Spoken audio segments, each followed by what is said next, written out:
Hey everybody, welcome to Tuesday morning.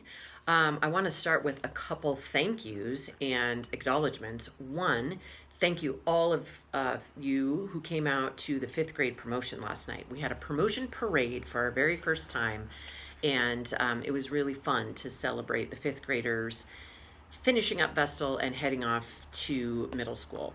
The other place that I saw a lot of you yesterday that I wanted to thank you was at the protest rally that was on 82nd and Stark. I saw lots of Vestal families and kids and Vestal t-shirts and sweatshirts.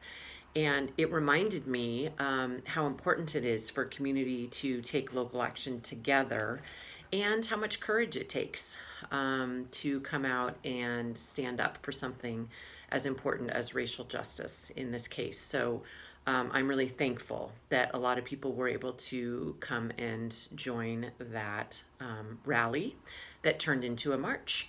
Lots of wonderful signs and positive energy, and lots of cars that went by and honked supporting our cause and our demand for racial justice, which is really, really important.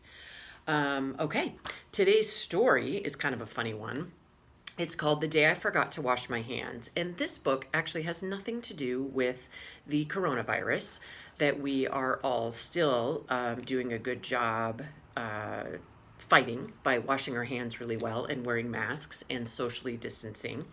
But this story is kind of just a cute, fun reminder that it is very, very important at all times, and especially now during a virus like this one, to wash our hands. So let's jump in. The Day I Forgot to Wash My Hands.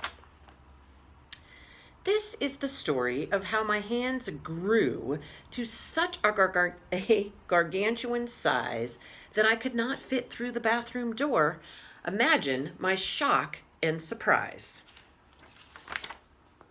You see, one fine day, a long week ago, in the faraway land of my backyard, I did something that, I shouldn't have done.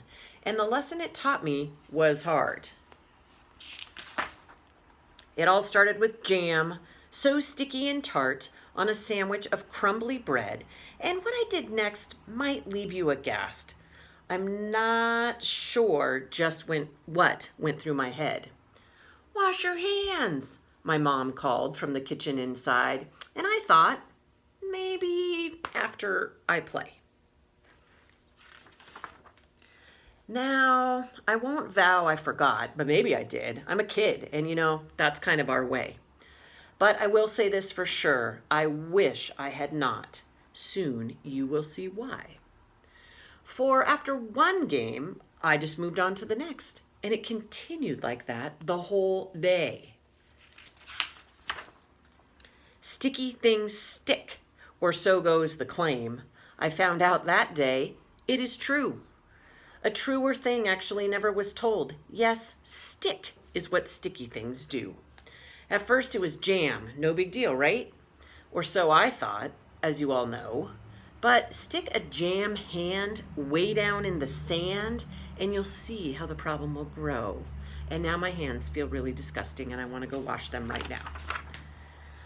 After the sand, I monkeyed with leaves, then some pine cones, some grass-cut confetti, and then I sat in the sun making masterful art till I found I was getting quite sweaty. Look at his hands. Ugh. Feeling a thirst, I headed inside after wrestling open the door, and all of a sudden, things got very hairy as I passed behind Grandpa Abnor. Try as I might, I could not shake it loose. And the effort, it cost me quite dearly. For in the hubbub, I regrettably pet our beloved pet toy pet toy poodle, Shirley. Somehow this cute little dog got mixed up into the mess. If you can believe, from there, it got worse. I twirled into a cereal box, the toaster, the blender, the silverware drawer, a bin of my best building blocks. I tried to slow down, to stop the mad rush of the things that were accumulating, but my hands grew a gravity field all of their own, and the madness was accelerating. If you've ever been inside of a tornado booth, then you know just how thrown I was feeling as my hands spun around me at satellite speed. The centrifugal force left me reeling. Finally, thanks be, they came to a rest. There simply was no room for more. I stood panting and feeling so very distressed, with my hands sprawled out, huge, on the floor. But in the same breath, I heard Mom head my way, and I thought, I cannot let her see me. So I tugged and I lugged my vast hands down the hall in hopes I could wash them and be free. Alas, as you know, it was not meant to be, for though I got near to the door and saw my escape just inches inside, I could drag my hands closer no more. I'd left in my wake a wide trail to the crime, which my mother had discovered with ease. The look on her face was not short of the worst, most foreboding, wild brand of displeased. "It's all the jam's fault," my mouth blurted out, but I knew that that was truly untrue. I knew it as well as I know my own name, and I'd hazard to guess, so do you. You see, if I had just gone and washed my hands, the shenanigans would have stopped there. But so then would the tale of this woeful affair, and I would not have a story to share. For better or for worse, I did what I did. In the end, it was water that saved me, and a whole box of soap, and a mean hearty scrub, for that is what it took to deglaze me. So now, for the time being, I am not touching jam, but just so the world understands, if I ever eat spread on crumbly bread, we'll all know that I will be washing my hands. And actually, at the back of this book, they give a bunch of handy hygiene tips. The main thing is just to wash your hands with soap for a long time.